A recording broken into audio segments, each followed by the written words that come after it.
देखो बेटा, question number 21 भी बड़ा इंटरेस्टिंग है। एक आपके पास ये रफ सरफेस है नीचे वाली, जिसके ऊपर आपने एक पटली रख रखी है, यानी एक बॉक्स रख रखा है, राइट। बॉक्स और सरफेस के बीच में क्योंकि रफ सरफेस है तो कोफिशिएंट ऑफ फ्रिक्शन होगा, दिया है म्यू का है।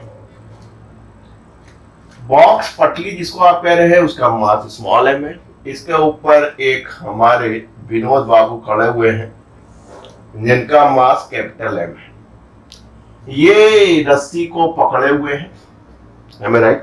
और ये 3 फिक्स पुली है, तो इस तरीके से ये पकड़े हुए हैं, राइट। ज्यादा लगा दें तो क्या होगा, स्लिप कर जाएगा, आगे बढ़ जाएगा।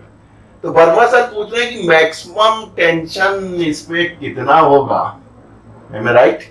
कि ये चले ना, बस वही पकड़े खड़े रहे, कोई मूवमेंट ना हो, मैक्सिमम बताना है। उससे जरा सा ज्यादा करेंगे, ठीक। तो मैक्सिमम टेंशन निकालना है कि आपको तो पता चल गया कि भाई साहब मैक्सिमम टेंशन तब निकालना है कि जब सिस्टम में कोई मूवमेंट नहीं हो रहा है, यानी एक्सीलरेशन इज 0। काम वही करना है। आपके पास 2 बॉडी है, एक एम है एक स्मॉल एम है, इनके ऊपर फोर्स की इक्वेशन लिख दीजिएगा। और न्यूटन बनने से पहले मेरे कान में क्या कह गया था, net force acting on a body, एक बॉडी पे लगने वाला नेट फोर्स। यानी यहाँ पे 2 बॉडी हैं, एक ये है विनोद हमारे और एक हमारी पटली यानी बॉक्स है जिस पर खड़े हुए हैं, तो 2 अलग अलग बॉडी हैं।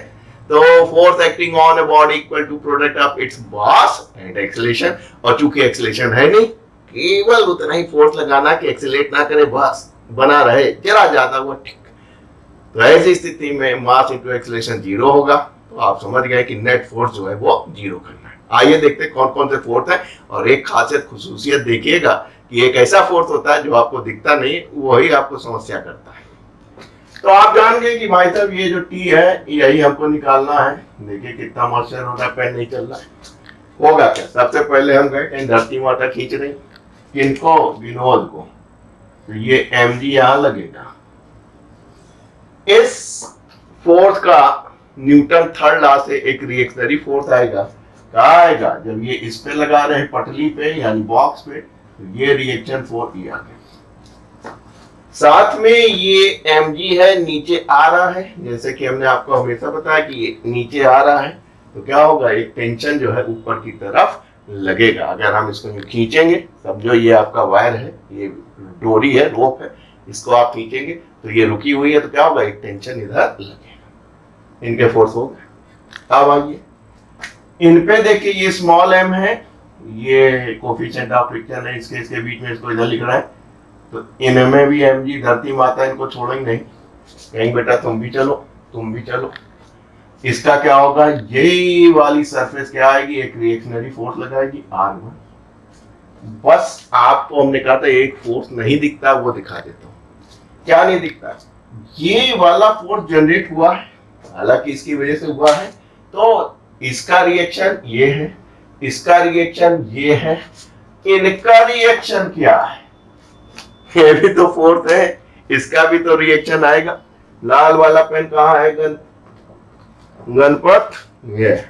तो इस वाले का जो फोर्स है वो इस पे आएगा, इक्वल एंड अपोजिट होगा, ना ये टूट रहे हैं ना ये टूट रहे हैं, स्थिर है। तो इस वाले फोर्स का रिएक्शन ये है, जो कि बच्चों को दिखता नहीं, बाकी सब ठीक है। आइए इसके लिए क्वेश्चन लिखते हैं।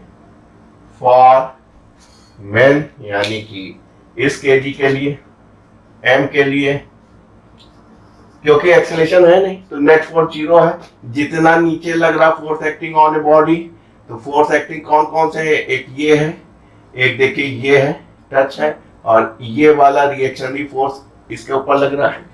Force acting on a body, तो एक फोर्स नीचे आ रहा है, 2 फोर्स ऊपर जा रहे हैं, यानी आप कह सकते हैं कि T plus R net force 0 कब होगा, जितने एक साइड में है और बराबर दूसरी साइड के, यानी कि ये जो आपका ऊपर लग रहा है इस बॉडी यानी मैन पे, और ये धरती माता खींच रही, बराबर होगा। क्यों, एक्सीलरेशन है नहीं। अब आइए इनको पर देख लेते हैं। फॉर बॉक्स यानी हम तो इसको पतली ही मानेंगे। इस पे देखिए, एक ये लग रहा है force acting on a body, एक ये लग रहा है और एक ये लग रहा है,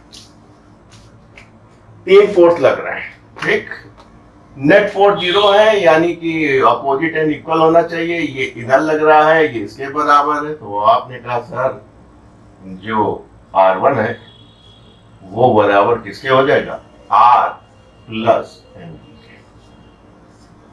निकालना क्या है आपको, निकालना आपको टेंशन है।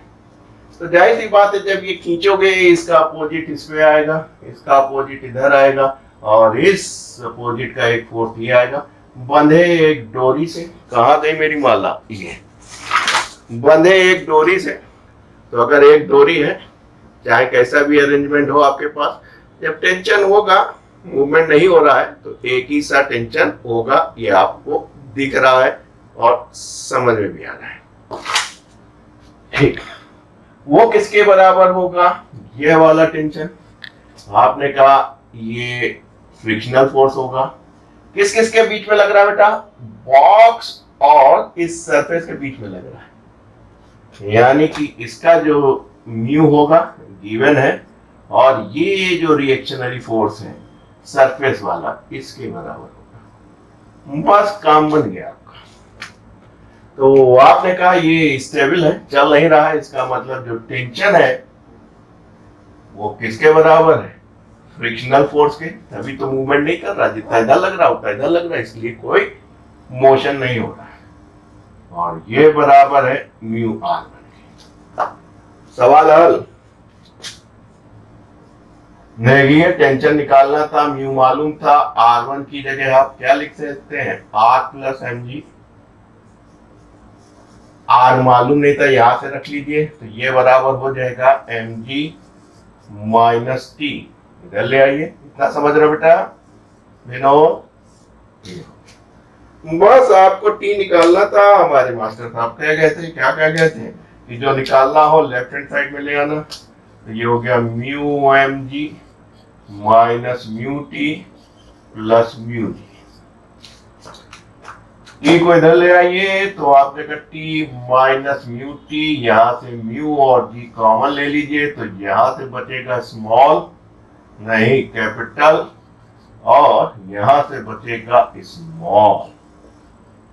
अब तो आप यहां से भी टी ले सकते हैं, कट तो नहीं रहा है, नहीं कट रहा है। 1 माइनस म्यू, म्यू जी इधर लाओगे तो प्लस हो जाएगा बेटा।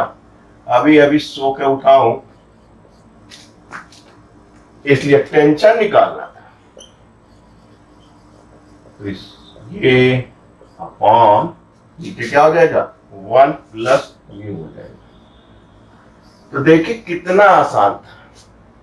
बस आपको ये वाला फोर्स नहीं दिखता है, इसका रिएक्शन दिख जाता है, इसका रिएक्शन दिख जाता है। हमारा ये भी तो एक फोर्स है, इसका भी तो रिएक्शन कहीं देखोगे